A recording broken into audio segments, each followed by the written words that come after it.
Bueno, muchas gracias a todos por venir, que nos hace mucha ilusión que haya gente que esté interesada en este tema, porque no todo en filología es literatura, aunque a mí personalmente lo considero lo más bonito, la verdad. Pero bueno. Y bueno, este debate lo hemos hecho con mucho esfuerzo y con cariño los alumnos de Lingüística Aplicada, que estamos con Juan Pablo Mora. Y durante estas últimas semanas hemos estado recopilando preguntas en torno a la desigualdad de las lenguas y demás, porque durante estas 3 últimas semanas hemos estado preparando un proyecto con Juan Pablo para Sopas de la Lengua y de las Culturas sobre cómo podemos nosotros hacer que no desaparezcan las lenguas, ya sean minoritarias o cualquier otra. Y la verdad que han salido preguntas bastante interesantes. Si vosotros a lo largo del debate queréis plantear alguna más, que no os dé vergüenza, que María y yo vamos a estar todo el rato para arriba y para abajo pasando el micro por si alguien quiere participar. Y bueno, no sé si antes de las preguntas alguno de los miembros de la mesa quiere decir algo o empezamos a preguntar. Bueno, perdón. Es que soy nueva en esto de la moderación, perdonadme. Bueno, pues en la mesa están 3 profesores del Departamento de Lengua Española, Teoría de la Literatura Lingüística, que es Juan Pablo Mora, Francisco Salguero y Antonio Benítez. Una profesora del Departamento de Antropología Social, que es Asunta Sabuco. Y Carmen Alegría Domínguez, que es alumna del máster Baseli. Así que nos vamos a esperar a que se coloquen los nuevos integrantes del grupo y ya empezamos, ¿vale? Bueno, y gracias a mi profesor Agustín Vidal, que está aquí viéndome, me hace mucha ilusión. Y a María también, ¿eh? Así que vamos a esperar un momentillo y ya empezamos con la primera pregunta. En el momento de verdad que alguien quiera participar, que no te vergüenza. Que la vergüenza no hace nada más que obstaculizar a la gente, ¿eh?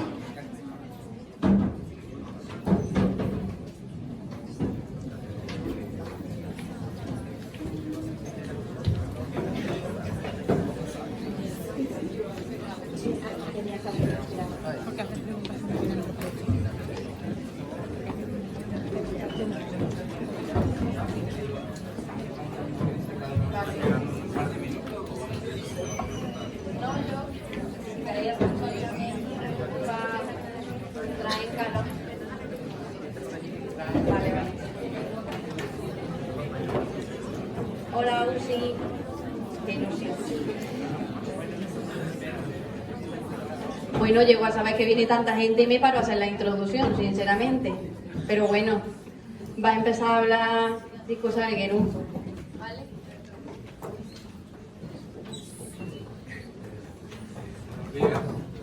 ¿Está funcionando el micro? ¿Funciona? Parece que no. Hola. Hola.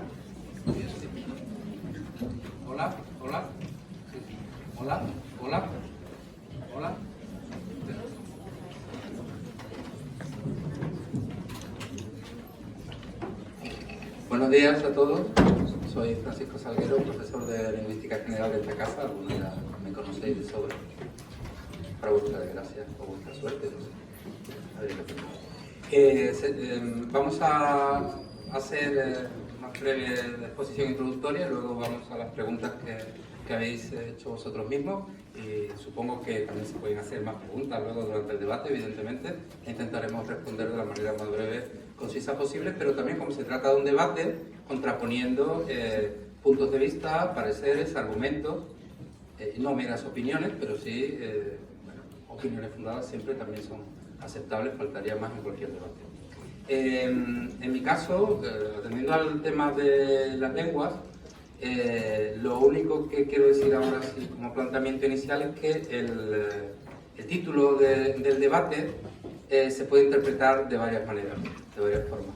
Cuando hablamos de igualdad o de desigualdad entre lenguas, podemos estar refiriéndonos a aspectos puramente estructurales, aspectos, digamos, que tienen que ver con cómo son esos sistemas lingüísticos, cómo son esos sistemas semióticos gramaticalizados que llamamos lenguas, pero también podemos estar refiriéndonos a la diversidad,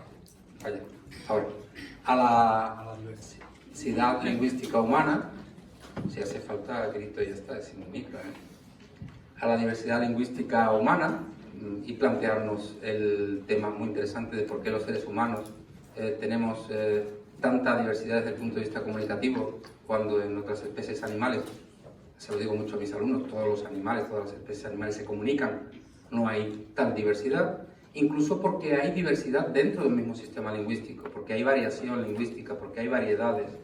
¿Por qué se produce el cambio lingüístico?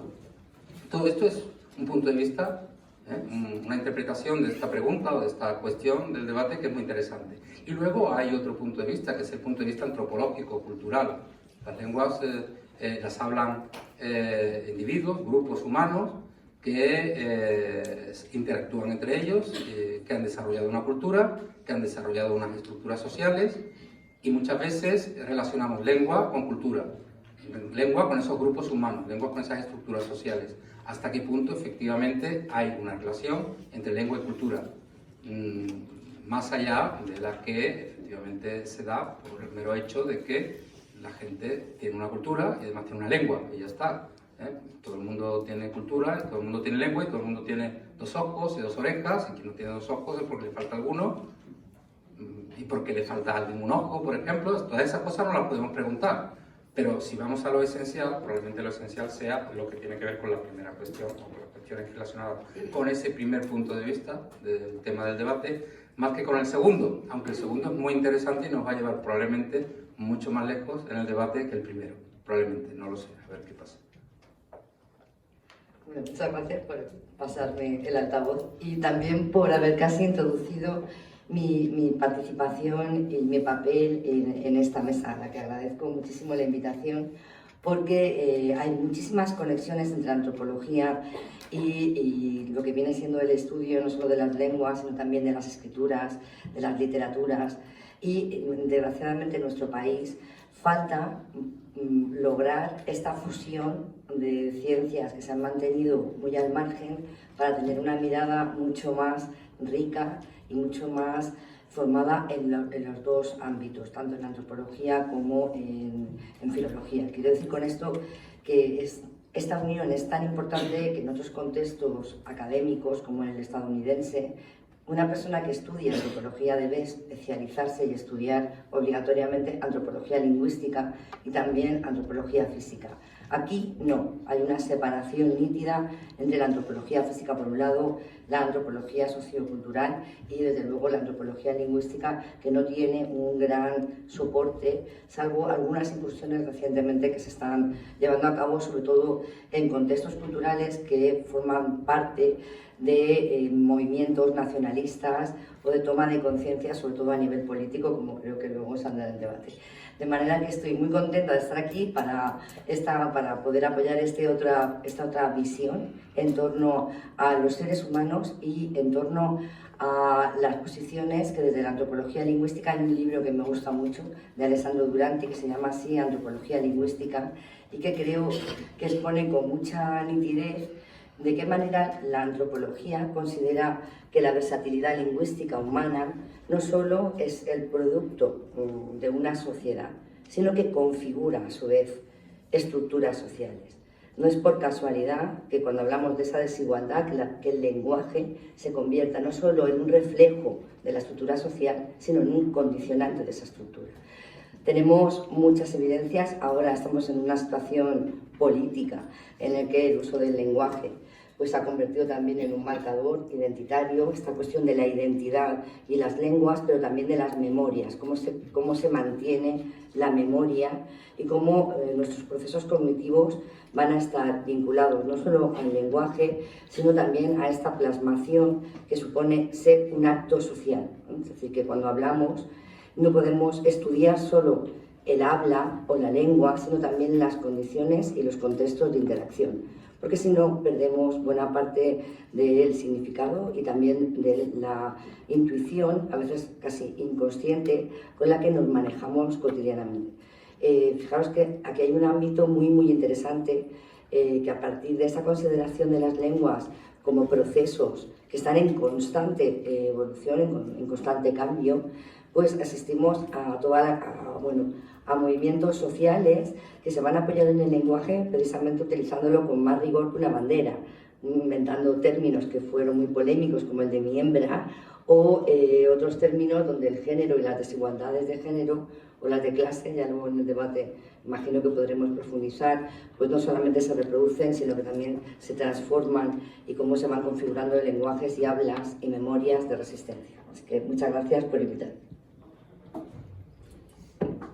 Bueno, yo en mi caso coincido mucho con Fran en el sentido de que veo que hay claramente dos niveles a los que debatir este asunto, ¿no? Un nivel que es el que yo considero científico, que es describir la diversidad y explicarla, y yo creo que en ese sentido se ha avanzado mucho y de hecho en la asignatura que yo doy de lenguas del mundo precisamente hacemos eso, es decir, describimos la diversidad y tratamos de explicarla.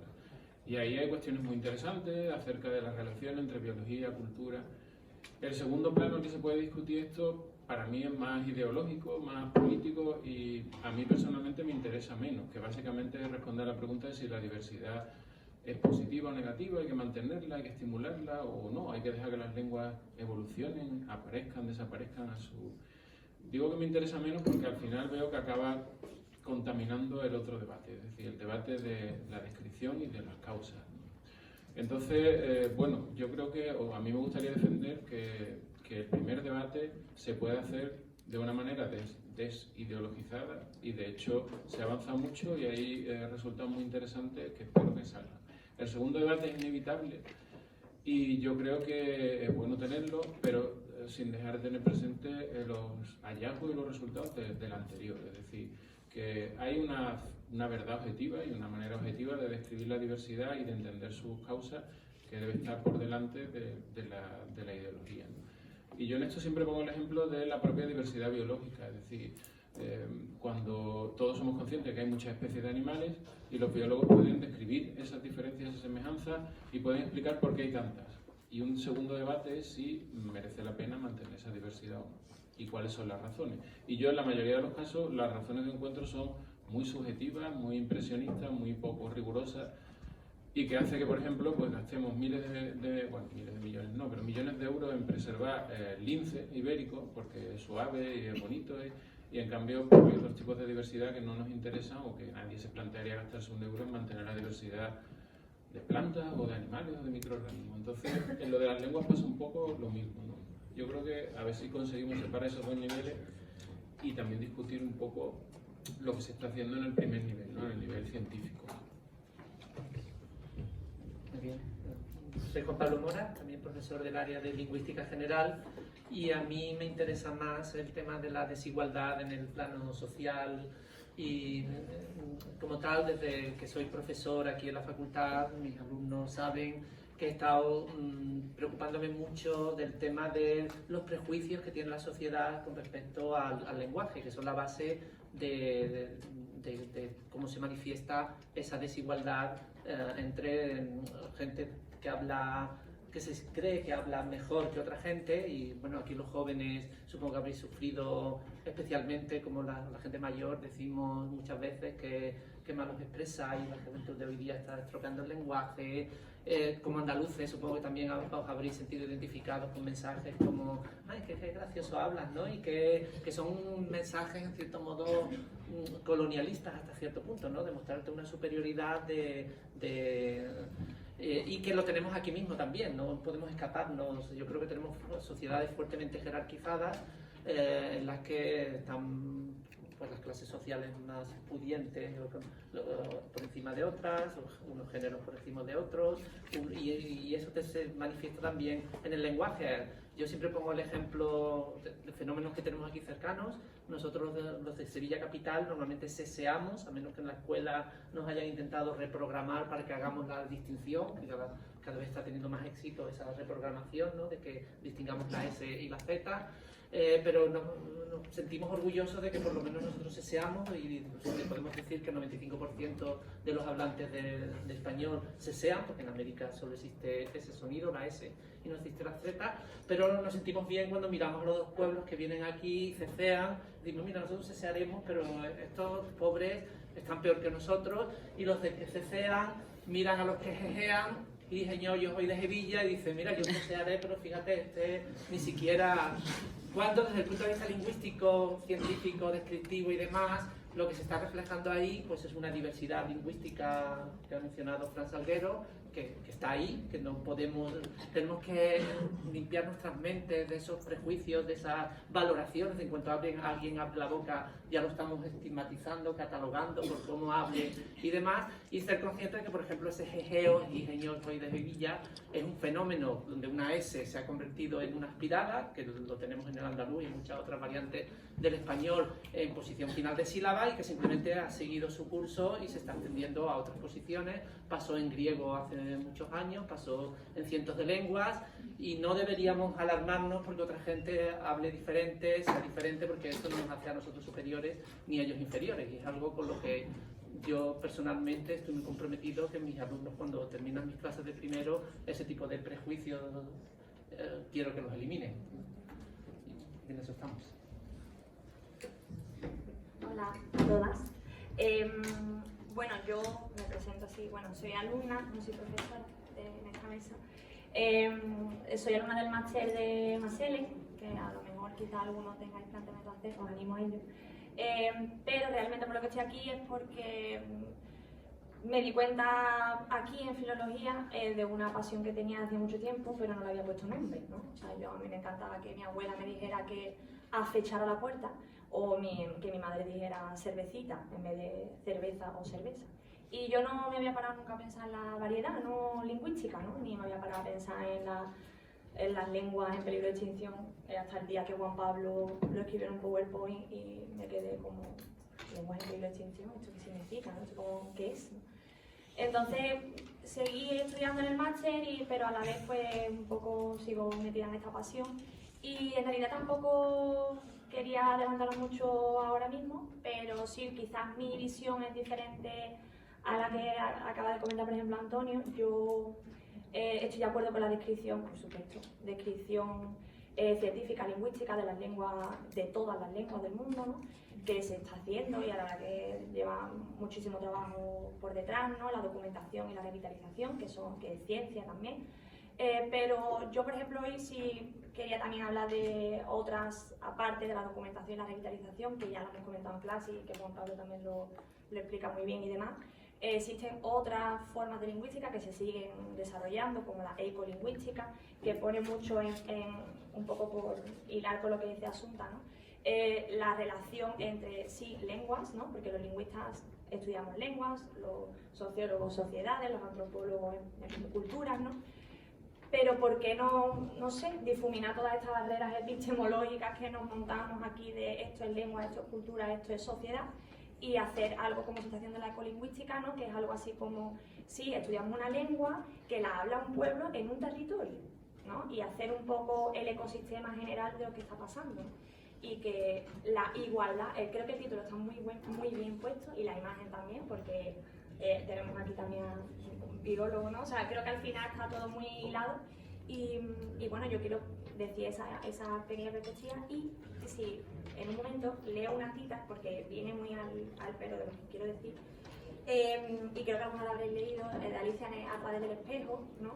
Dice, ¿no? Habla Hanti-Nanti, ¿no? Dice, cuando yo uso una palabra, ¿no? Insistió Hanti-Nanti con un tono de voz más bien desdeñoso, quiere decir lo que quiero que diga, ni más ni menos, ¿no? Y dice Alicia, la cuestión es si se puede hacer que las palabras signifiquen tantas cosas diferentes, ¿no? Y responde Hanti-Nanti, la cuestión es saber quién es el que manda, eso es todo, ¿no? Y yo creo que el poder tiene mucho que ver también en esta mesa, ¿no?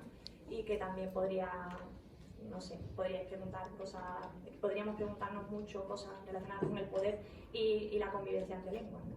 Y ya, si quieres continuar con las preguntas. Pues muchas gracias por vuestras intervenciones, y la verdad que iba a empezar haciendo una pregunta, pero me ha gustado eso que has dicho y voy a empezar haciendo otra, que la propusieron allá y me pareció bastante interesante, que es cómo de poderosa puede llegar a ser una lengua.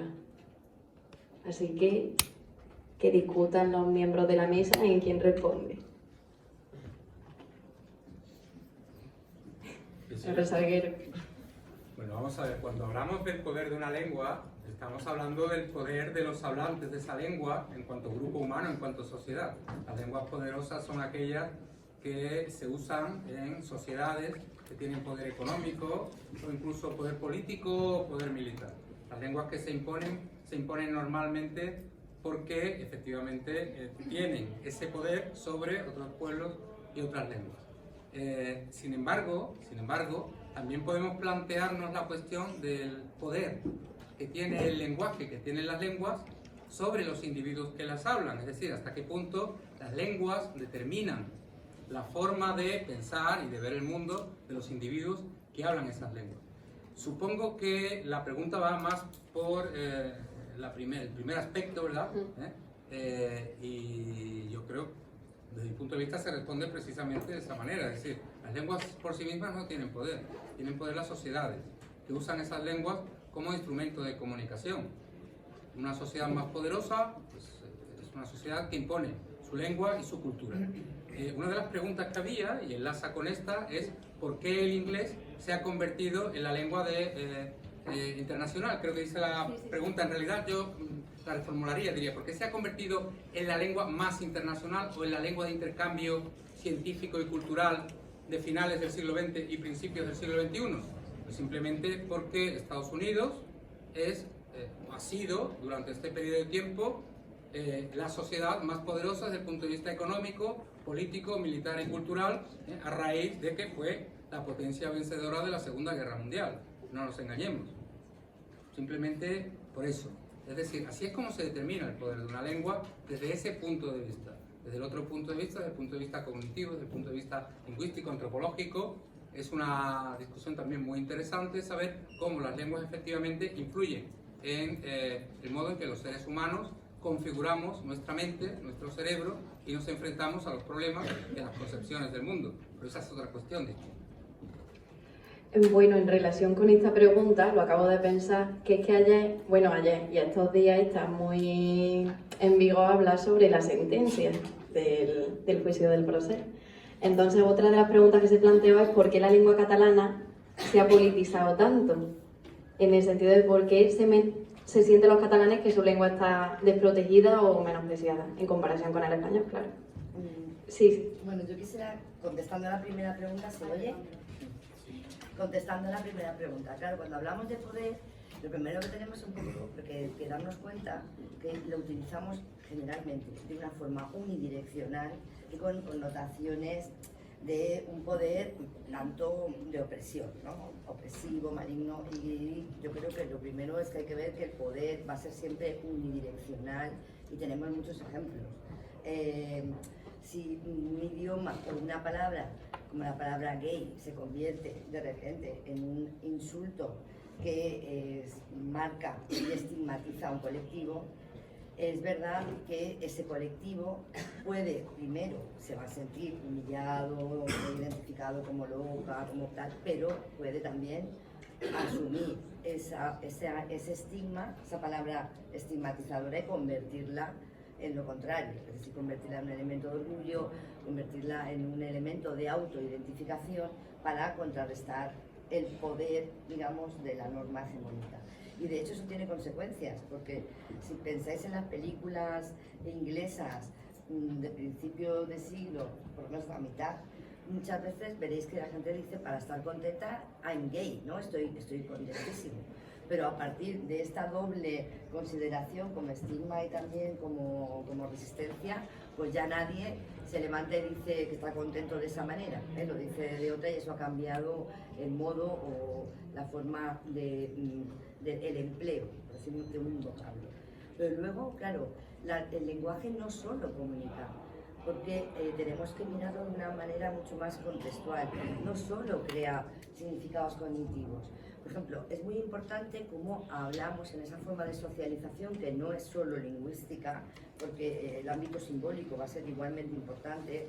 De hecho, en antropología siempre decimos que uno puede ser políglota, pero no puede ser polisimbólico, que eso va a ser mucho imposible, porque estás configurada, tu naturaleza está configurada con esa segunda piel que tiene que ver con todos los artefactos simbólicos culturales en los que creces.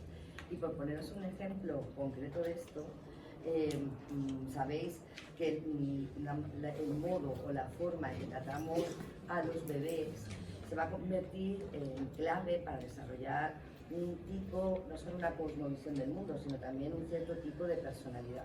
Hay un artículo de Spindler que se llama así La transmisión de la cultura, y en ella se pone muy de manifiesto cómo sociedades como la nuestra, donde lo importante es que desconfiemos, que tengamos una especie de, bueno, todo tuyo, lo importante es lo tuyo y los demás siempre con cuidado. Pues es lógico que para fomentar esa actitud, esa manera de interactuar, tengamos desde el principio una relación muy extraña con los bebés. Les hablamos no solo pensando solo a los bebés, sino a los niños. No solo porque son pequeños, es que los tratamos un poco como si fueran, ¿no? Les decimos tú. Muchas veces cuando el niño empieza o la niña empieza a hablar, lo imitamos en lugar de corregirlo y tratarlo de otra forma. Y le cantamos nanas, esto aquí en España, un poco dramáticas, trágicas, ¿no? Porque esto de duérmete niño, duérmete ya, que viene el coco y te comerá, pues no es muy relajante. Pero en cambio sí que funciona como un elemento de fomentar esta desconfianza, incluso con la familia o con los parientes más cercanos. Es trágico lo de los Reyes Magos, ¿no? Que te hagan creer que todos tus deseos se van a cumplir, que lo ibas con ilusión y que luego sea una gran mentira dicha por tus padres, es tremendo. En otras sociedades como los Inuit, donde no tienen esa desconfianza, porque imaginaros en el Polo Norte venirte abajo porque hay que ver, no puede ser. Tienen que crear un tipo de personalidad optimista. ¿Y esto cómo se consigue? Pues a los bebés se les habla desde el principio como adultos. No hay una diferenciación, no hay una desigualdad en cómo hablas a los bebés, sino que los tratas con sumo respeto como un ser humano en diminuto, ¿no? Pero que contiene todas las capacidades y que contiene todas las virtudes. Y el lenguaje también, como decía, puede estigmatizar, no solo él refleja la estructura social, sino que la crea. Hay un libro por Willis que se llama Aprendiendo a trabajar, como la clase trabajadora sigue siendo de clase trabajadora, y hay una cita que me encanta, donde él dice, bueno, entré en el instituto sabiendo que era pobre, pero he salido del instituto sabiendo que soy tonto. Entonces, ojo con esto también porque moldea realidades. Y en el caso del tema del proceso, es también muy interesante unos trabajos que se hicieron en 1979 para demostrar por qué ciertas lenguas se convierten o resisten, ¿no? Si pensamos en la configuración del Estado español y en el dominio del castellano, o sea, de Castilla, hacia el resto del territorio, resulta pues muy curioso, muy apasionante ver qué pasa con el euskera y qué es lo que pasa en cambio con el catalán.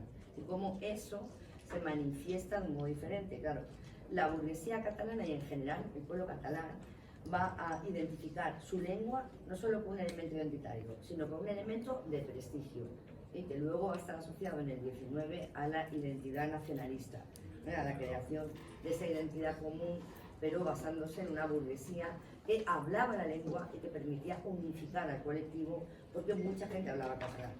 Nada que ver con el euskera, donde en el euskera va a ser un idioma inventado por este nacionalismo vasco de forma muy curiosa a nivel antropológico, y creo que también a nivel lingüístico es fascinante cómo se lo inventan, o sea, con el fado, ¿no? De Unamuno y con el Sabino Arana, pero lo que va a haber ahí es una burguesía industrial que no sabe hablar euskera y que idealiza en la construcción de su nacionalismo la ruralidad cuando estaban en un periodo de industrialización. Entonces creo que hablar del poder es fundamental para entender qué pasa con los lenguajes de una manera científica, no solo a través de sus características internas. Bueno, yo le prometí a Juan Pablo que no iba a hablar del proceso ni de Cataluña porque quiero decir, mi opinión al respecto es que en este sentido es bastante curioso que el nacionalismo catalán sea un nacionalismo de precisamente las clases privilegiadas frente a las que no lo son, a diferencia de otros nacionalismos del siglo XIX, que era un movimiento de gente desfavorecida.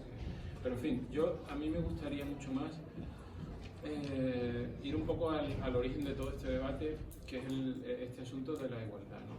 si yo hubiera, o si el título del debate fuera la desigualdad de las lenguas, seguramente hubiera sido censurado rápidamente. ¿Por qué? Es decir, ¿por qué? Porque en el fondo yo creo que durante todo el siglo XX ha habido miedo a afrontar rigurosamente la idea de que las lenguas pueden ser distintas y que realmente son soluciones adaptativas a los diferentes problemas que se enfrentan las culturas y que por tanto hay lenguas que solucionan mejor los problemas que esa cultura tiene frente a otras. Es decir, esto es como plantearse si todos los animales son iguales. A cierto nivel básico lo son, es decir, están hechos de la misma forma y las lenguas a cierto nivel básico lo son. Pero defender que un perro es capaz de volar igual de bien que un murciélago sería totalmente absurdo.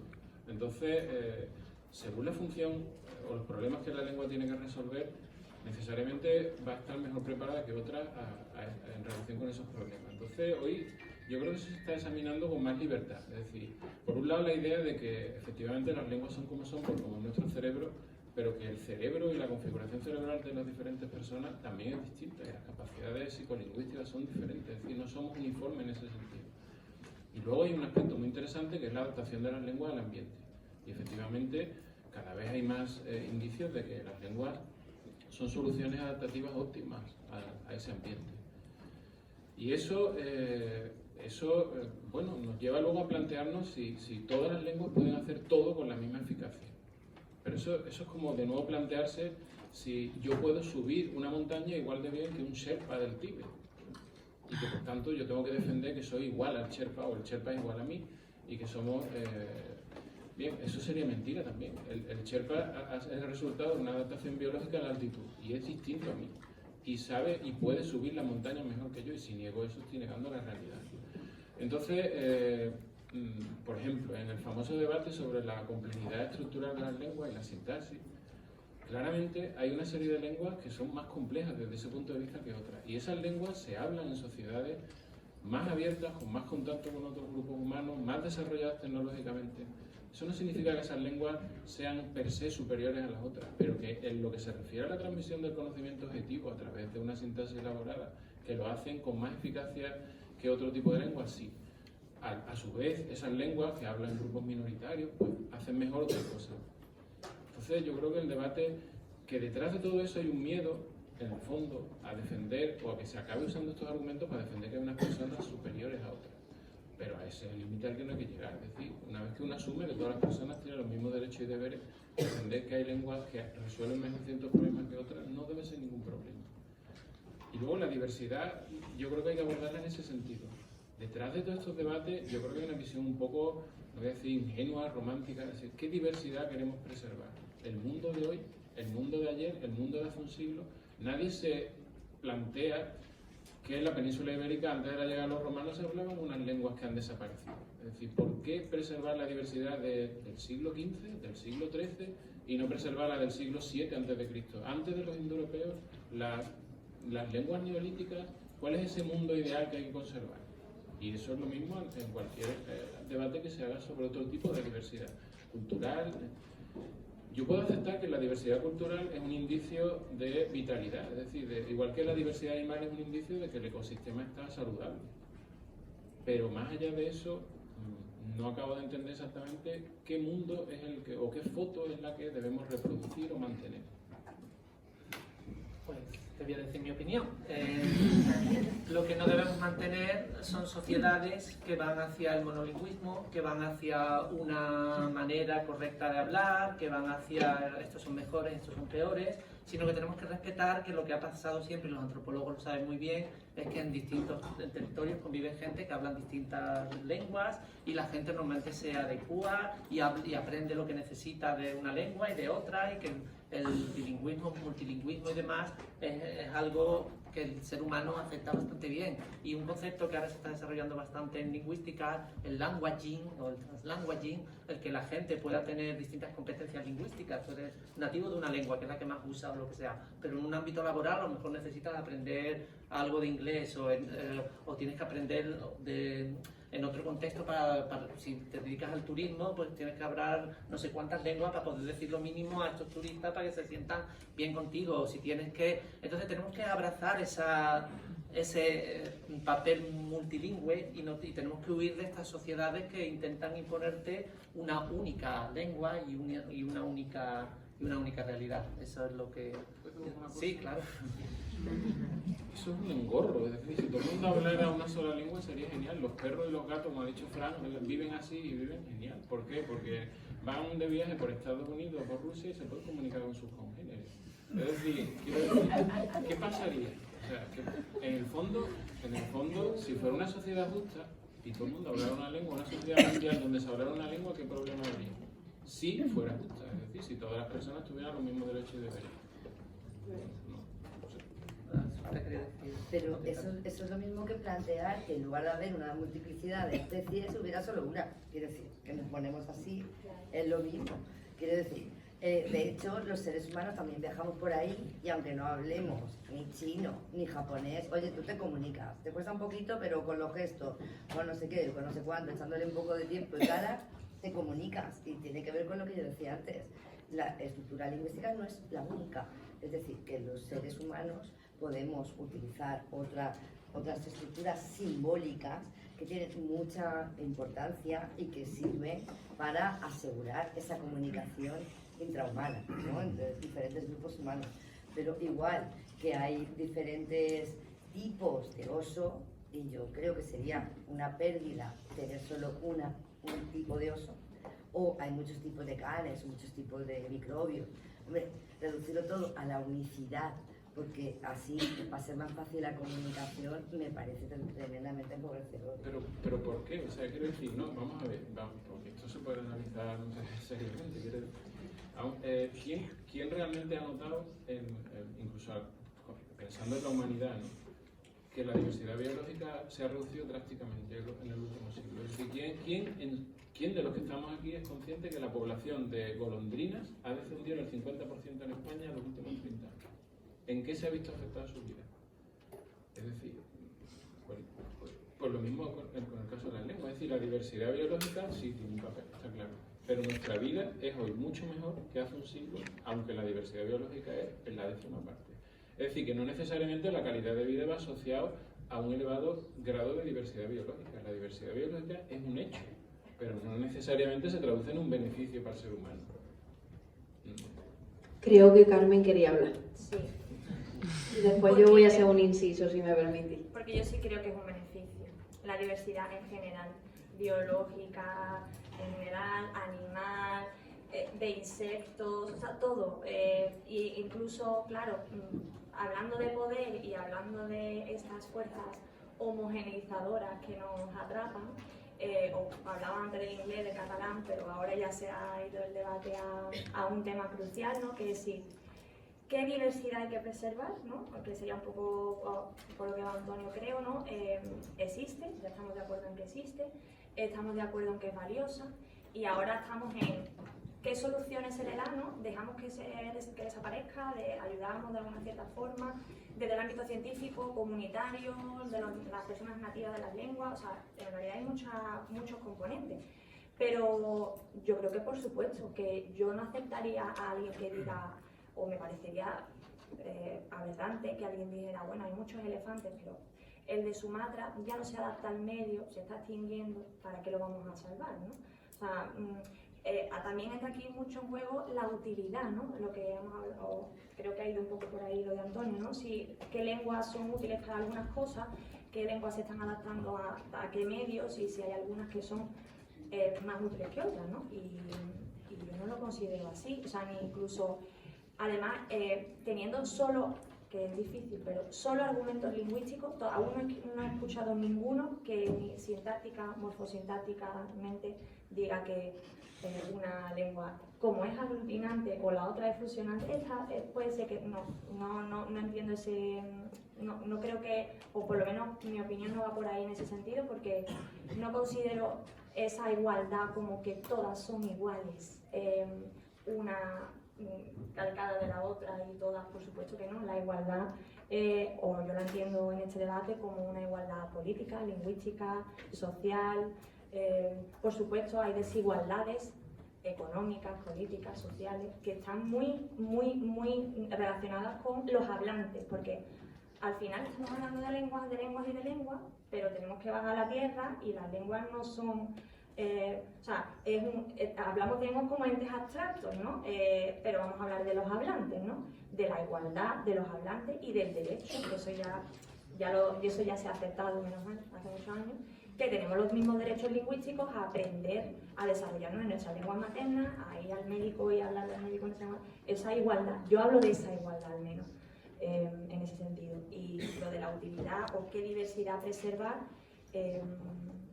yo no veo las lenguas como más útiles o menos útiles, no entiendo que hay registros, como dice Juan Pablo, entiendo que yo también aprendí inglés en su momento, o aprendo inglés, la uso en los contextos, pero el problema que hoy ocurre con la diversidad lingüística no es el que ocurrió, por ejemplo, con el latín, cuando la gente habla de que el latín desapareció. Y digo, el latín desapareció, el latín se transformó, ¿vale?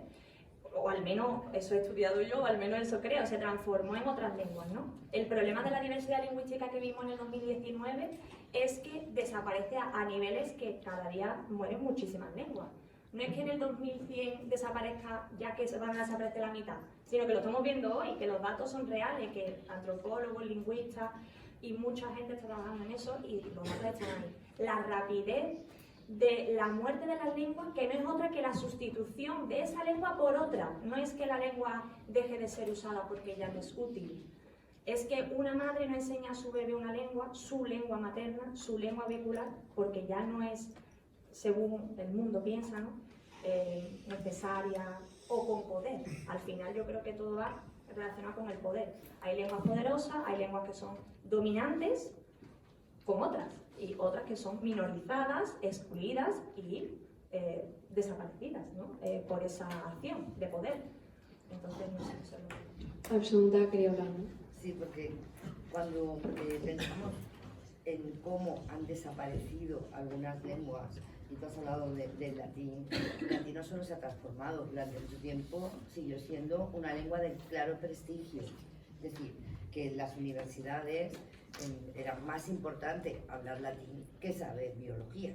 Era un símbolo claro de distinción, de conocimiento, y en ese sentido, cuando estamos asistiendo a esa desaparición masiva de otras lenguas, estamos viendo y también siendo conscientes de no una evolución natural y biológica, sino de un proceso de exterminio con fines lucrativos y de capitalización del beneficio, donde la desaparición de esas lenguas es forzada. Quiero decir, que ya durante el tráfico de esclavos, una manera de tener sometido a grupos que eran muy poderosos, los Yoruba, los Igbo, etc., era quitarles el nombre, que luego Malcolm X lo va a reivindicar autodenominándose así para mostrar el gran poder que tiene llamarse, no llamarse de una determinada forma, hablar una determinada lengua, etc. Entonces, yo creo que estamos en un momento en el que como especie del planeta Tierra, tenemos que ser muy conscientes de que no solo están desapareciendo otras especies, sino también una gran cantidad de poblaciones y sociedades humanas que son depositarias de una riqueza y de una representación del mundo, de todas unas cosmologías en torno a lo que somos y en torno a qué es lo que hacemos, que supera lo que puede ser el nivel individual y el nivel colectivo, porque se entronca también con una mirada más hacia futuros construidos, no hacia este expolio de recursos donde, bueno, pues ya buscaremos algo y ya, bueno, si no tenemos el planeta B, ¿no? Este próxima B que es el que quieren descubrir. Pero con eso quiero decir que igual que las lenguas, determinadas lenguas en Occidente se han convertido en lenguas sagradas, como el latín, el griego y otras, ¿no? La escritura era sagrado, cómo se escribía y cómo se representaba era muy importante. En nuestra sociedad seguimos teniendo un lenguaje que está sacralizado, y es el de la ciencia, un tipo de ciencia, una manera de entender la ciencia, y creo que también esto es importante, ¿no? Recuperar otro tipo de sacralidades vinculadas al lenguaje. Salguero. Muy brevemente, yo estoy de acuerdo con Antonio, pero discrepo también de él, y me explico. Vamos a ver. Nebrija dijo en el prefacio de su gramática castellana que la lengua es amiga del imperio, creo recordar que es la frase que usa, Y eso siempre ha sido así, es decir, los imperios siempre han ido de la mano con su lengua, han llevado su lengua. Y eso ha sido bueno para el ser humano en general, puesto que los imperios, al llevar su lengua y su cultura, han unificado a los diferentes pueblos, a las diferentes civilizaciones, a las diferentes culturas. Al unificar a pueblos muy distintos, la diversificación genética y cultural ha tenido un aspecto muy positivo en el desarrollo tecnológico y cultural del ser humano. Y eso ha ocurrido siempre con todos los imperios, desde el Neolítico al menos, que sepamos. Ahora bien, eso tiene efectivamente un aspecto negativo, que es que esa unificación supone mermar la diversidad, es decir, hay lenguas que desaparecen. En la península ibérica desaparecen las lenguas íberas, desaparecen las lenguas celtas, no solamente por la presión del latín, por cierto, por la presión del vasco también desaparecen las lenguas celtas en la cornisa cantábrica. Los vascos vienen de lo que es la zona de Aquitania, se instalan en la zona del Pirineo, lo que hoy es el País Vasco francés y el País Vasco, y los celtas que había ahí se tienen que ir a otros sitios. Por lo tanto, esto ha sido un proceso que se ha dado continuamente en la historia de la humanidad. Y es un proceso de unificación, es un proceso de identificación del ser humano consigo mismo, independientemente de su etnia y su cultura. Hasta llegar al siglo XXI, en el que la mayoría de los seres humanos, no digo todos, desgraciadamente no es así, pero la mayoría entendemos que somos iguales y somos fraternos independientemente de nuestro origen, de nuestra procedencia, de nuestro acervo genético, de nuestro color de piel, de la cultura o de la lengua que hablemos. Independientemente de eso, somos iguales. Nos identificamos como iguales, como miembros de una única especie. Y eso ha sido gracias a los imperios. ¿Qué ocurre? Que somos miembros de una única especie porque además tenemos un comportamiento similar. Y las diferencias entre las lenguas y las culturas, y aquí igual Asunta no va a estar de acuerdo, y seguro que Antonio tampoco, son puramente formales. Son puramente formales. No son esenciales. No son diferencias de naturaleza. Porque si entendemos que hay diferencias de naturaleza, lingüísticamente o culturalmente, entre diferentes seres humanos, de diferentes culturas y diferentes etnias, estaremos diciendo que no somos iguales, que no somos fraternos, que no somos hermanos, que somos distintos. Y si somos distintos y no somos iguales, siempre es posible la comparación.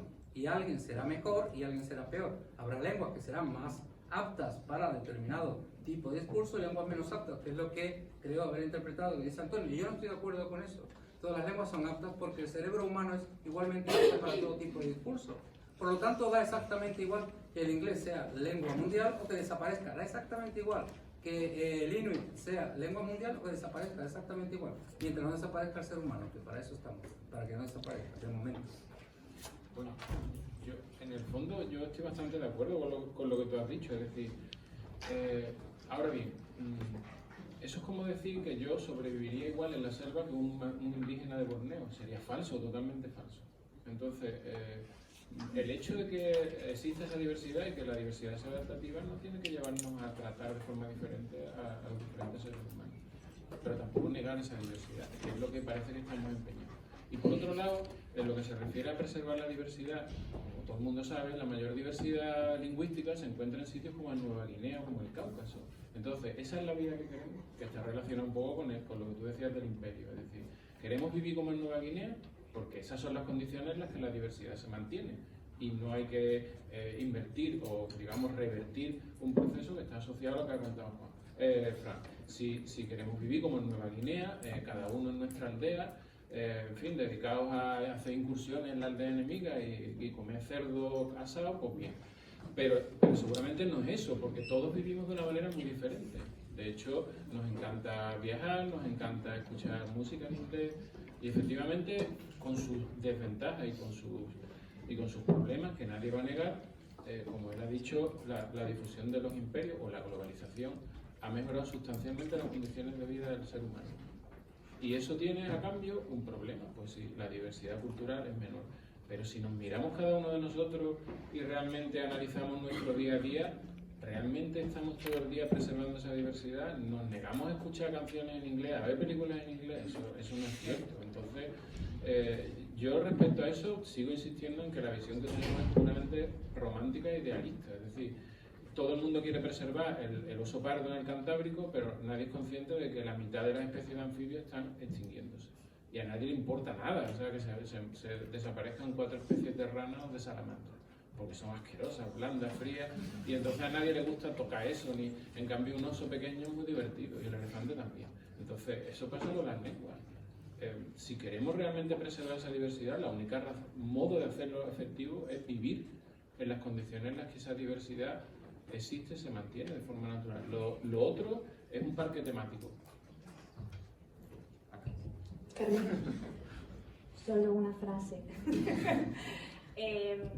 Creo que la diversidad lingüística existe más allá de Nueva Zelanda, es decir, que hay diversidad lingüística en el hecho en el que mi pueblo de la Sierra Norte de Sevilla diga una serie de palabras o tenga una fonética diferente a un pueblo que está a 10 kilómetros y se pierde en España. De hecho, la gente que sea de origen español que esté en esta sala, estoy segura que pocas personas sabrán las lenguas y todas las modalidades lingüísticas, le pongamos las etiquetas que sean, en la península ibérica, y estoy segura que ni los profesores que están en esta mesa lo saben.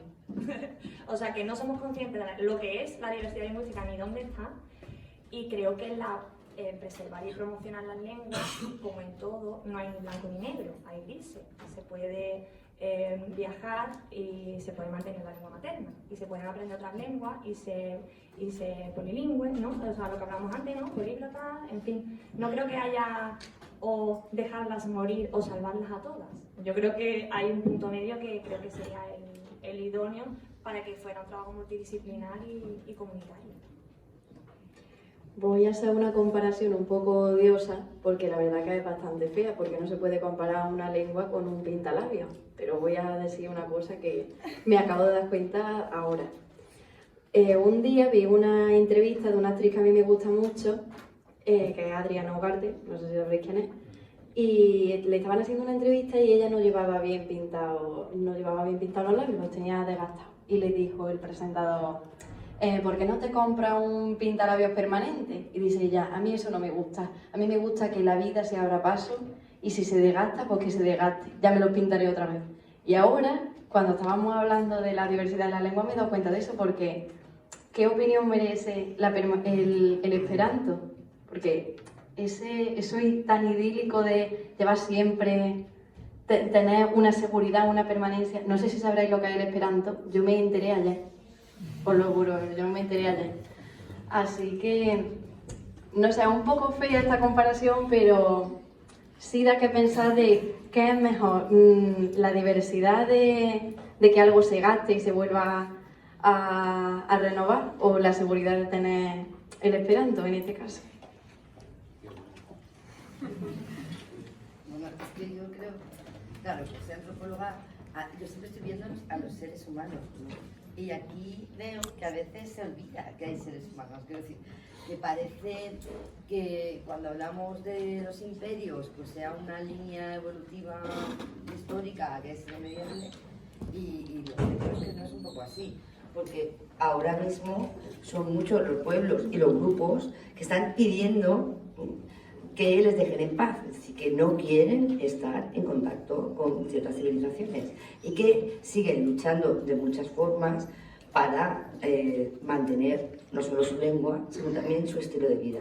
Que es probable que los que estamos en esta mesa no optemos a pasar el resto de nuestra vida con cualquier grupo de Nueva Zelanda, pero esto no quiere decir que ellos no tengan efectivamente el derecho a tener un modo de entender, de vivir, una cosmovisión diferente, y desde luego esa cosmovisión se va a sustentar en el lenguaje y en un modo de vida determinado. Entonces, a mí el experto me parece fantástico, porque tiene una finalidad que es claramente útil, y creo que Juan Pablo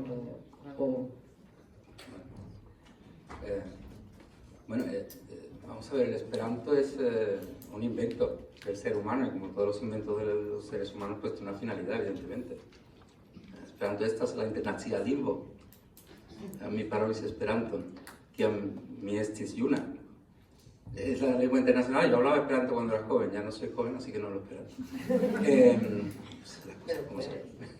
Un poquito. El esperanto surge de los ideales románticos también. En este caso, no de los ideales nacionalistas de identificación frente al otro, sino de los ideales románticos de identificación de la humanidad como un todo, como una universalidad. Luis Zamenhof, cuando inventa el Esperanto, espera que esa lengua, de ser aceptada por las grandes naciones de Europa, él está pensando en el ámbito europeo fundamentalmente, va a contribuir a la paz entre los países europeos. Recordemos que en el siglo XIX Europa viene de una serie de guerras desde el siglo XV hasta el siglo XIX tremendas, que van a desembocar en las dos más grandes matanzas que han existido probablemente en la historia de la humanidad en el siglo XX, la Primera Guerra Mundial y la Segunda. Y lo que pretende Luis Zamenhof es que a través de la lengua efectivamente haya unidad. Sería un imperio, pero un imperio sin poder político. Los imperios siempre han ido con la lengua de la mano, como hemos dicho antes, pero tenían un núcleo, un poder político nuclear que estaba localizado, pues no sé, en Babilonia, o que estaba localizado en Roma, o que estaba localizado en París, o en Londres, o donde fuera, ¿verdad? Y lo que propone Luis Zamenhof es el imperio de la fraternidad humana. Si somos capaces de entendernos todos en una lengua que no sea impuesta por un poder político externo, seremos todos capaces de comprendernos unos a otros y no habrá más guerra. Esto es una idea romántica, una idea probablemente falsa. A mí me gustaría que fuese verdadera, pero no lo es. Lo curioso es que el Esperanto ha tenido más éxito, tiene más éxito, si pensamos en número de hablantes, en países orientales que en Europa. Hay más hablantes de Esperanto en China que en ninguna otra parte del mundo. También es verdad que hay más gente en China que en ninguna otra parte del mundo, las cosas como son. Y las principales editoriales de Esperanto actualmente, por Chinio, por ejemplo, está en China, ¿no? Pero también hubo intentos, por ejemplo, de que el Esperanto fuese lengua vehicular en la enseñanza en Holanda, en los años 60, si no recuerdo mal, 70, pero no tuvieron éxito. Incluso en la antigua Unión Soviética también se intentó fomentar el Esperanto, y hay un grupo de esperantistas muy importante en Polonia, de otras cosas porque Luis Zamenhof, el inventor del Esperanto, era polaco, y entonces pues ahí también hay una afinidad, digamos, ¿no? Pero luego no es una lengua que haya tenido éxito, desgraciadamente, ¿no? Es una lengua muy interesante, pero es una lengua inventada. Cuidado, que sea una lengua inventada no significa que no sea una lengua exactamente igual que el español, el francés o el inglés. Tiene exactamente todas las características que tienen las demás lenguas. Una lengua aglutinante, con unas ciertas características gramaticales, pero no deja de ser una lengua inventada, y por lo tanto no tiene detrás, no tiene una historia, ni tiene una sociedad que la respalde. Y ahí es donde está el poder, el problema probablemente del Esperanto, que no tiene poder, en el sentido que decíamos antes, porque el poder no lo da la lengua, ni la idea que hay detrás de la lengua, el poder lo dan los hablantes de la lengua. Si los hablantes de la lengua tienen poder, la lengua tiene poder. Una pequeña cuestión solo porque estoy de acuerdo con algunas de las cosas que has señalado ahora, y solo, claro que a mí, cuando hablas de imperios y de los imperialismos, me parece que, bueno, tenemos que verlo de otra forma también, porque de hecho la fragilidad de los estados es siempre más, muy altamente peligrosa, hay más inestabilidad precisamente de las estructuras imperiales y estatales que las estructuras de cazadores-recolectores. Si miramos el tiempo que lleva el ser humano en la Tierra, el 90% de tiempo y ha sido una continua explotación y convivencia del medio en sistemas de cazadores-recolectores. Luego es verdad que tenemos esa mirada evolucionista que surge en el 19, también con todos los imperialismos que nos llevaron a grandes catástrofes, pero a mí me parece más interesante, en lugar de hablar solo del poder de los imperios, también el poder de las comunidades, ¿no? Esas comunidades imaginadas que pese a los siglos de dominación y del poder de unos hablantes sobre otros han mantenido la vigencia de su habla, la vigencia de su idioma, incluso cuando se ha creado la autoconciencia de que lo que estabas hablando lo hablaban mal, que luego él lo ha señalado. Y pese a eso se sigue haciendo. Y luego además resurge a veces con orgullo esas comunidades de hablantes que a mí me parecen muy importantes. Y creo que la apuesta por este invento es generar, claro, no sería una estructura política o estatal, pero sí crear esa comunidad imaginada de igualdad, y creo que ahí hay un horizonte utópico, bueno, que sigue creciendo y que es interesante. Bueno, yo para empezar voy a decir que la vida de cazador-recolector era un asco total. O sea, yo me dedico a hacer cosas de prehistoria y era un asco porque uno pasaba hambre, frío y...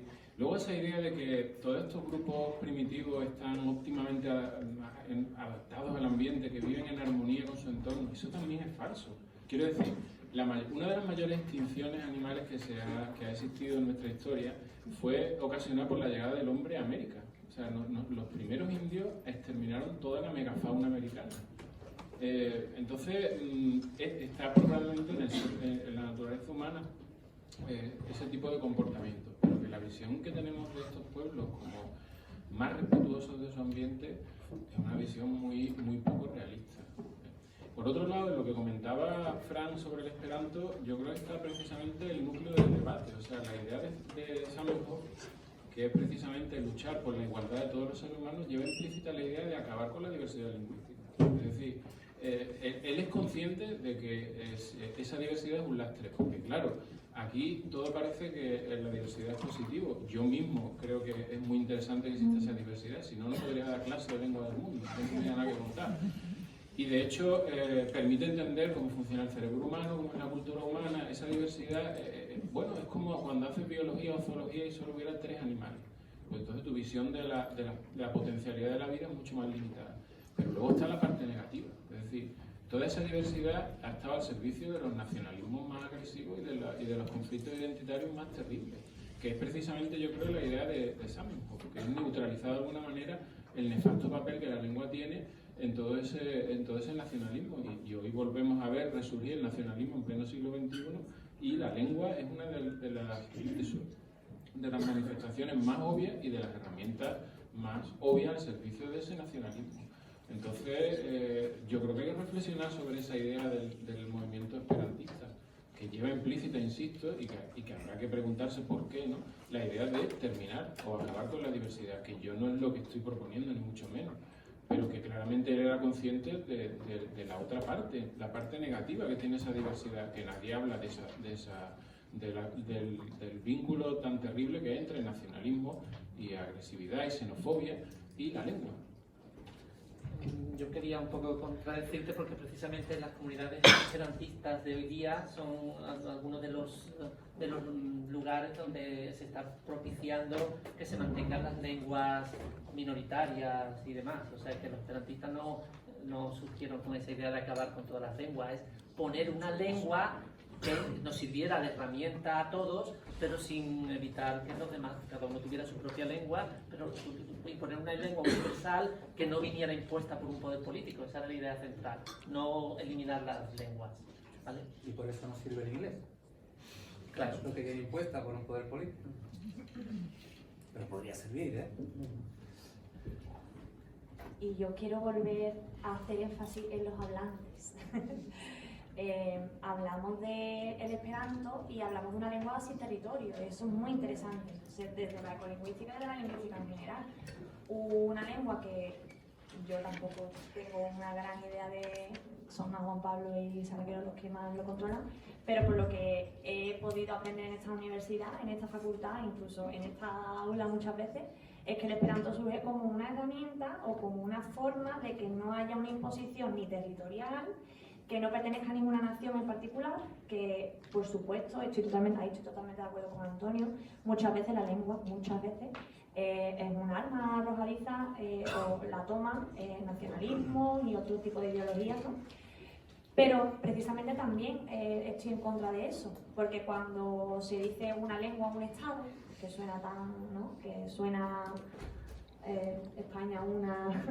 o sea, claro, pues claro, precisamente por eso yo a nivel de Península Ibérica o a nivel europeo, el español como arma arrojadiza de muchas naciones, o en Latinoamérica o en muchísimas otras zonas del mundo, ha sido la causante de la muerte de muchas lenguas. Entonces, por supuesto estoy de acuerdo con Antonio, esa toma de la identidad como arma arrojadiza en casos de nacionalismo, en casos de guerra, en casos de, por supuesto, pero por eso mismo, ese poder que se genera alrededor de una identidad, pienso que no es sano para el resto de lengua y el resto de hablantes. Al final son los hablantes y al final hablamos de transmisión intergeneracional y hablamos de sustitución de lenguas maternas por otras, incluso por supuesto de masacre de personas obviamente, pero no estamos hablando de eso, sino de ese proceso que están sufriendo las lenguas y que tampoco somos conscientes al 100% porque las estadísticas no nos desvelan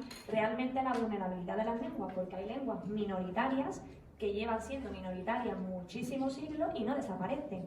Y hay lenguas mayoritarias o lenguas que son habladas por muchos millones de personas, como son el quechua, como son el náhuatl, como son muchas lenguas, que en una sola generación puede que se muera. Entonces, hay tal desconocimiento por parte de las academias, por parte de las instituciones y, por supuesto, por parte de los hablantes, de la vulnerabilidad de las lenguas, de cómo desaparecen y en qué contextos, ¿no? Y el esperanto es a mí me parece una aportación muy buena, en el sentido de que es una lengua, como ya digo, sin territorio, sin ese aparentemente riesgo a que sea ese arma arrojadiza por parte de un Estado, porque se habla mucho, y si no me equivoco, Juan Pablo me corregirá, hay muchísimos hablantes de esperanto en África en general, que además les está sirviendo de instrumento para, claro, lo que hablamos, las migraciones, y que sea un instrumento que puedan usar sin que se sustituya su lengua materna, que es la clave, creo. Una cosa, porque ya me he comentado, los hablantes. A veces yo tengo la sensación de que, no sé, los tratamos como si fueran personas disminuidas que no pueden valerse por sí mismos. ¿En qué sentido? Lo que la gente quiere es comer, tiene que comer, y lo que quiere también es no enfermar. Entonces, yo cuando, por ejemplo, oigo todos esos grupos a los que se supone que hay que dejar vivir a su libre albedrío, a veces no podemos dejar de pensar que esas personas se mueren con 30 años como se moriría la gente en el neolítico o en el paleolítico, porque no tienen acceso a las vacunas. Entonces, ¿hasta qué punto debemos mantener esas sociedades aisladas? Porque, insisto, las condiciones en las que la diversidad se preserva es el aislamiento. O sea, es muy difícil mantener la diversidad. Todos esos hablantes que tú dices de quechua, que están abandonando el quechua por el español, no lo están haciendo, por supuesto, en general son indígenas, sus condiciones son... pero en buena medida porque son conscientes de que saber español les va a permitir promocionar socialmente y a la universidad y que sus hijos tengan mejores trabajos que han tenido ellos. Entonces, no es la situación de una opresión directa. ¿Por qué hay lenguas que han sobrevivido como el armenio? Porque los armenios la han pasado fatal. O sea, es decir, era la única cosa a la que podían aferrarse para mantener su identidad, rodeados de turcos, de griegos, pero en otras condiciones el abandono es voluntario. Y ahora, claro, diréis, no, es que voluntario no, porque claro, las condiciones socioeconómicas, no sé, vale, todo lo que queráis. Pero que eso de ricos y pobres, existiría también una sociedad monolingüe. De hecho, nosotros vivimos en una sociedad monolingüe donde hay privilegiados y desfavorecidos, y hablamos la misma lengua. Entonces, hay también un abandono de la lengua porque el mundo es más global y porque hablar ciertas lenguas te permite ganar más dinero, vivir mejor. Y negar eso a esas personas, y ya me diréis, no, bueno, se pueden mantener las dos, pero en la práctica no, porque en la práctica la gente, insisto, hoy es que parece que todo el mundo piensa en que básicamente están eso, los españoles pasando a degüello a todos los indígenas de América. No es eso, es que en el siglo de hoy, en el siglo XXI, yo creo que la mayor parte del abandono es voluntario, es decir, es hacia lenguas con más prestigio que te permiten ganar más dinero y vivir mejor. Una cosilla antes de continuar. Me gustaría recordar que esto es un debate, ¿vale? Que el público tiene un papel aquí coprotagonista. Así que si alguien quiere hablar, por Dios, que levante la mano y yo voy a acerco el micro y me doy un paseo, ¿vale? Así que, María, que quería preguntar algo. Yo quería hacer un pequeño comentario dado a esto, y era saber que prácticamente lo que se propone un poco con la diversidad para mantenerlo es como inmovilismo, como pretender que esa lengua no evolucione. ¿Y que nos hace a nosotros a lo mejor pensar que, por ejemplo, una lengua que es minoritaria, al estar en contacto con otra mayoritaria, quién sabe si da a lo mejor otra lengua?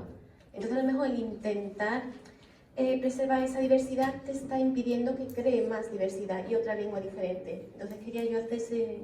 Como el hawaiano, que una de nuestras compañeras en lingüística hicieron su proyecto sobre eso, pues como el hawaiano se está perdiendo y en contacto con el inglés se está creando otra lengua, hay un poco en el aire, un poco fea, la verdad, ¿eh? No, una lengua criolla. Bueno, cuando hablamos de de indígenas, de comunidades autóctonas y de todas estas cosas, yo creo que tenemos que pararnos a pensar de quién estamos hablando, ¿no? Primero, ¿no? Porque sí es verdad, como dice Antonio, que hay personas, obviamente, que lo que quieren es no morir. Eso lo acepto y es lógico, es lo que me pasa a mí también. Y comer, claro. Y claro, para comer tengo que ir a un mercado a comprar comida, ¿verdad? Y tengo que hablar y pedirla o comprarla, intercambio, ¿no? Comercial. Para no morirme tengo que ir al médico o tengo que ir a alguna persona que me socorra y hablarle y que me entienda, ¿no? Y para eso es imprescindible las lenguas, por supuesto. Yo creo, pues ya también por lo que comentábamos, yo tampoco tengo un conocimiento de la diversidad lingüística global, pero bueno, por poner un ejemplo que conozco más, en el estado, en la República Mexicana conviven en muchos estados 69 lenguas oficiales, o sea, 68 lenguas autóctonas más el español. El español es una lengua oficial y es la lengua materna de muchos mexicanos, por supuesto. Preservar la diversidad lingüística no debe ser un impedimento para que sigan existiendo otras lenguas que surjan del contacto entre lenguas. Yo llegué un poco a esa disyuntiva una vez cuando en clase de léxico, por ejemplo, yo estoy muy interesada en el léxico rural porque es un léxico que se pierde, un léxico, pero también estoy muy interesada en los neologismos y en los lo que llaman extranjerismos entonces, y llegué a la conclusión de que no es incompatible, no tiene por qué serlo a mi modo de ver. No estamos, lo que precisamente estamos haciendo es no poner de puertas al campo, o sea, en el sentido de si una lengua, por supuesto, tiene un bagaje histórico o tiene una serie de, guerras, lo que estábamos hablando antes, ¿no? O gobiernos autoritarios, fundamentalismo, y desaparecen por esa serie de razones, ya lo sabemos, históricamente conocemos esas lenguas y esas comunidades, ¿vale? Pero estamos hablando del contexto de 2019 y, por ejemplo, en el contexto mexicano o a nivel europeo. La diversidad lingüística a nivel europeo también se está perdiendo. Tenemos la Carta de Derechos de Lenguas Regionales y Minoritarias, que funciona a nivel político, a nivel burocrático. España la firma, la ratifica, pero ningún Estado la cumple de la misma forma. Cada uno tiene una adaptación a sus propias lenguas y, en cierta forma, se promueve y se intenta proteger, ¿no? Pero yo a lo que voy no es ahí, eso ya lo tenemos, esa protección legal la tenemos, esa igualdad legal la tenemos de derechos, pero ahora voy a los hablantes, a las lenguas en estado, a los hablantes en estados pluriétnicos, como es el caso de México, en el que conviven lenguas durante siglos, miles de años llevan conviviendo lenguas, estados en los que las personas hablan 12 lenguas, sin ningún tipo de problema, y hablan español también. No supone ningún tipo de problema. Cuando hablamos de la necesidad o la utilidad de una lengua a la hora de vivir, ¿no? Que al final yo creo que un poco así era lo que hablábamos, ¿no? de esa persona que lo que necesita es comer, ese aspecto económico y político, por supuesto, yo no, ni como lingüista ni como persona le diría a una madre, tienes que enseñarle la lengua a tu hijo, aunque no vaya a trabajar nunca en él. Yo no pretendo cambiar a las personas para que cancelen el mundo, sino cambiar el mundo para que cancelen las personas que realmente existen y que viven en él, ¿no? Y a cambiar las condiciones y que esa persona encuentre trabajo en su lengua, como yo la encuentro en el mío. Yo con mi español encuentro trabajo en todo el mundo. ¿Por qué no una persona que hable en agua lo va a hacer, ¿no? Es mi pregunta.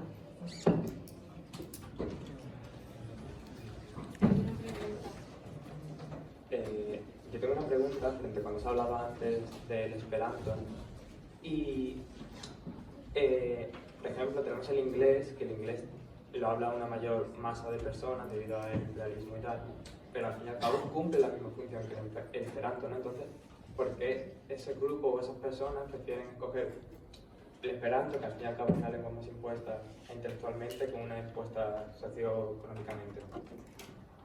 Bueno, el hecho es que el esperanto no ha tenido éxito, como he dicho antes, es decir, no hay tanta gente que use el esperanto, por ejemplo, en los encuentros científicos, como la que usa el inglés. El inglés se usa hoy a nivel mundial para el intercambio comercial, para el intercambio científico. culturalmente. Hay muchos grupos musicales de diferentes países con lenguas propias con una cultura y una tradición muy grande, como puede ser China, como puede ser Japón, y que cantan en inglés. En España también hay grupos que cantan en inglés. Y yo creo que la cultura española es una cultura de peso importante y con una tradición, ¿verdad? Y sin embargo estos grupos prefieren cantar en inglés. Y hay directores de cine que prefieren rodar sus películas en inglés. Por ejemplo, directores de cine españoles que rodan sus películas en inglés porque saben que van a tener una mayor difusión y van a abrirse mercados que de otra manera no se abrirían. Hay muy buenas películas españolas producidas en España, dirigidas por grandes directores españoles, conocéis ya varias, ¿verdad?, que sin embargo están rodadas en inglés e interpretadas por actores y actrices de habla inglesa. Entonces, en realidad el inglés ya se ha impuesto. Hasta ahora es la lengua que se ha impuesto como lengua de intercambio científico y cultural en el mundo. Y lo que pasa es que, claro, se ha impuesto por unas razones históricas.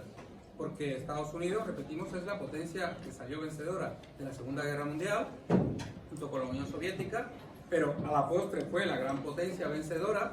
Después de la caída del muro de Berlín, ¿verdad?, la desaparición de la Unión Soviética, Estados Unidos queda como una potencia hegemónica en el mundo, y su cultura, la cultura que va asociada, ¿verdad?, en este caso al imperio americano, que es la cultura de lengua inglesa, pues es la que se ha impuesto. ¿Eso va a ser así siempre? Pues probablemente no, porque históricamente sabemos que a otros imperios les ha sucedido exactamente igual y han acabado sucumbiendo. Por ejemplo, el Imperio Romano, un imperio que llevó su cultura, su tecnología, la arquitectura, la ciencia, las letras, las artes, prácticamente a todo el Mediterráneo y más allá, que acabó sucumbiendo, acabó desapareciendo, pero cuidado, acaba sucumbiendo porque se modifica, porque cambia, porque muta en otra cosa. Yo ahora mismo estoy aquí hablando latín, pero estoy hablando latín de una manera en la que no hablaba mi amigo Cicerón, por ejemplo, ¿no? De una manera distinta, pero en realidad lo que ha habido es una mutación, un cambio. Y eso es lo que va a ocurrir probablemente también en el futuro, y va a ocurrir muchas veces, y probablemente ha ocurrido también muchas veces en el pasado. Una de las cosas más que a mí me resultan más incongruentes es los que están todo el día despotricando del inglés, pero luego a su vez defienden la importancia del español, precisamente por eso que tú comentabas, ¿no? Es que el latín también fue una lengua del imperio, etcétera, etcétera, etcétera. Entonces, para conseguir que una comunidad que habla náhuatl, realmente el náhuatl sobreviva, hace falta que se consuman los productos que esa comunidad crea, que no, porque claro, lo que no puede ser es obligar o convencer a las personas de que tienen que seguir hablando náhuatl cuando no pueden ir a la universidad, no pueden leer ningún libro, ver ninguna serie de televisión y todo lo que quieren comprar pues son cosas hechas en China y en Inglaterra. Entonces eso es totalmente incongruente y yo insisto, seré muy pesado, pero las condiciones que están asociadas a la diversidad lingüística son condiciones de aislamiento cultural. Ese es el principal motor de la diversidad lingüística, el aislamiento. Y por eso Nueva Guinea es un sitio de libros. Es decir, en Nueva Guinea es una isla donde cada tribu vive en un valle y no sale del valle en su vida. Y cada tribu habla una lengua diferente. Pues ahí tenemos la mayor diversidad lingüística del mundo. O reproducimos esas condiciones de vida, de autarquía total, es decir, donde no hay contacto alguno con el exterior, o la diversidad será menor. En Asia Central la diversidad es menor. ¿Por qué? Porque la gente se mueve, contacta con otras personas, comercia. Y eso es la realidad, quiero decir, la realidad que hay. Otra cosa es la realidad que nos gustaría. Nosotros queremos un mundo globalizado donde se sigan hablando 7.000 lenguas. Pues eso es imposible.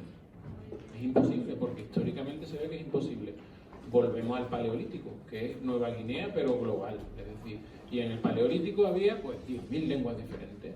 Pero digamos que en el lote, va todo en el lote. Es decir, que si queremos 10.000 lenguas diferentes, también tenemos que ir con las pieles, el taparrabo, vivir 30 años, comer carne cruda y no tener vacunas.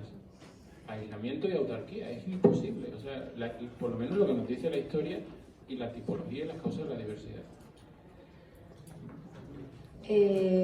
Como ya mismo son las 1, quien tenga que salir, hacemos un pequeño inciso y si no, pues ya los que nos quedamos. Y ya va a concluir. Así que vamos a dar un minutillo por si alguien se tiene que ir, que no...